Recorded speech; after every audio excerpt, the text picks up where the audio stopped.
Sunita Williams, Sunita Williams, Sunita Williams. চাৰিওফালে মাথো Sunita Williams. আপোনালোকে জানেনে কোন এই সুনিতা উইলিয়ামস? কিয় 8 দিনৰ বাবে মহাকাশলৈ গৈ 9 মাহলৈ মহাকাশত থাকিব লগা হ'ল? আহক মই আপোনালোকৰ সকলো প্ৰশ্নৰ উত্তৰ আজি দিবলৈ চেষ্টা কৰিম। আহকচোন ভিডিঅ'টো আৰম্ভ কৰোঁ। নমস্কাৰ বন্ধুসকল, স্বাগতম জনাইছোঁ ডিস্কভাৰী উইথ ৰাকেশৰ আন এক নলেজেবল ভিডিঅ'লৈ। বন্ধুসকল, মই পোনপ্ৰথমতে আহিছোঁ বয়িং নামৰ এটা কোম্পানীৰ ওচৰলৈ। এই কোম্পানীটোৱে পোনপ্ৰথমতে এৰোপ্লেন নিৰ্মাণ কৰিছিল। পিছত এই কোম্পানীটোৱে মহাকাশলৈ যাবলৈ চিন্তা কৰিলে আৰু সেইবাবে 2014 চনৰ পৰা এই কোম্পানীটোৱে স্পেচ ক্ৰাফ্ট নিৰ্মাণ কৰাত লাগি গ'ল। প্ৰথমবাৰৰ বাবে 2019 চনত এই বয়িং নামৰ কোম্পানীটোৱে স্পেচ ক্ৰাফ্টখন টেষ্ট কৰিবলৈ উলিয়ালে আৰু সেই টেষ্টত এই কোম্পানীটো বিফল হ'ল। তাৰপিছত 2022 চনত আকৌ এই কোম্পানীটোৱে নিজৰ স্পেচ ক্ৰাফ্টখন টেষ্ট কৰিলে আৰু সেই 2022 চনতো এই কোম্পানীটো বিফল হ'ল। তৃতীয়বাৰৰ বাবে 2024 চনৰ 5 জুন তাৰিখে এই বয়িং নামৰ কোম্পানীটোৱে নিজৰ স্পেচ ক্ৰাফ্টখন টেষ্ট কৰিলে আৰু সেইবাৰ এই টেষ্টটো সক্ষম হ'ল আৰু সেই স্পেচ ক্ৰাফ্টখন মহাকাশলৈ উৰা মাৰিলে। বন্ধুসকল, সেই স্পেচ ক্ৰাফ্টখনৰ নাম হৈছিল ষ্টাৰলাইনাৰ। এই ষ্টাৰলাইনাৰ স্পেচ ক্ৰাফ্টখনত দুজন এক্সপিৰিয়েঞ্চ এষ্ট্ৰনট পঠোৱা হৈছিল।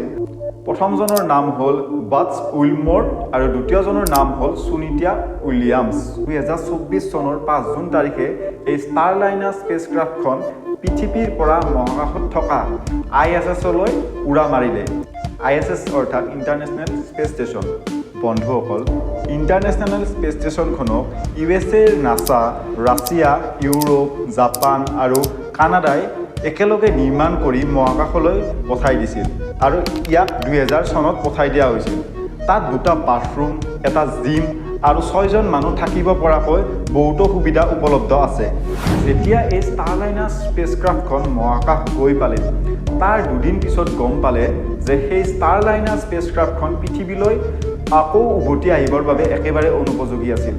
সেই ষ্টাৰলাইনাৰ স্পেচ ক্ৰাফ্টখনত হিলিয়াম গেছ লিক হৈ আছিল আৰু সেই হিলিয়াম গেছৰ অভাৱত এই ষ্টাৰলাইনাৰখনত আকৌ মানুহ পৃথিৱীলৈ উভতি অহাৰ বাবে একেবাৰে অনুপযোগী আছিল।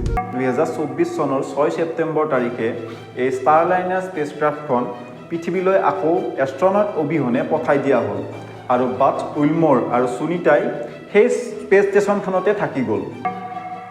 এতিয়া আপোনালোকৰ মনলৈ নিশ্চয় প্ৰশ্ন আহিব পাৰে যে যদি সেই স্পেচ ক্ৰাফ্টখন পঠাই দিব পাৰিয়ে তাত এষ্ট্ৰনট কেইজন কিয় নাহিল?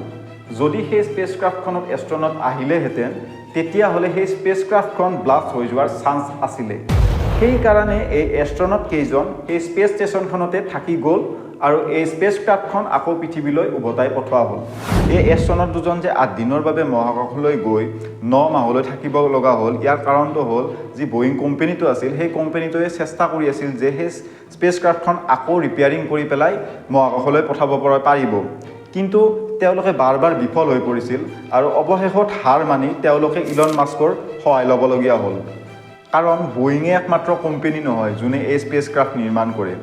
মাষ্টাৰমাইণ্ড ইলন মাস্কে 2010 চনতে স্পেচ এক্স ড্ৰেগন নামৰ এখন স্পেচ ক্ৰাফ্ট নিৰ্মাণ কৰি ইণ্টাৰনেশ্যনেল স্পেচ ষ্টেচনৰ পৰা পৃথিৱীলৈ আকৌ ঘূৰি আহি পাইছে। যিহেতু ইলন মাস্কৰ স্পেচ এক্স ড্ৰেগনখনে অলৰেডি ইণ্টাৰনেশ্যনেল স্পেচ ষ্টেচনৰ পৰা আহি পাইছে, সেইকাৰণে অৱশেষত নাছা আৰু বয়িং কোম্পানীটোৱে লগ লাগি ইলন মাস্কৰ সহায় খুজিল। শুনিব পোৱা মতে ইলন মাস্কক এই মিছনটোৰ বাবে নাছা আৰু বয়িং কোম্পানীটোৱে লগ লাগি 2000 কোটি টকাৰো অধিক টকা দিছে। অৱশেষত প্ৰায় 280 দিনৰ অপেক্ষাৰ পিছত ইলন মাস্কে স্পেচ এক্স ড্ৰেগনখন মহাকাশলৈ পঠাই দিয়ে আৰু 14 মাৰ্চত পৃথিৱীৰ পৰা এই স্পেচ এক্স ড্ৰেগনখন মহাকাশলৈ উৰা মাৰে।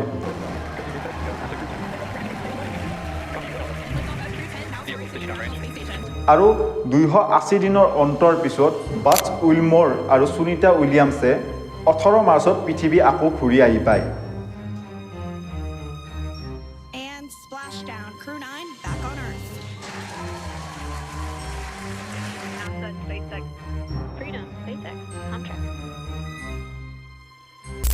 আপোনালোকে চাগে এতিয়া ভাবিছে যে 8 দিনৰ বাবে যোৱা মানুহকেইটাই 9 মাহলৈ তাত কি খাই জীয়াই থাকিল।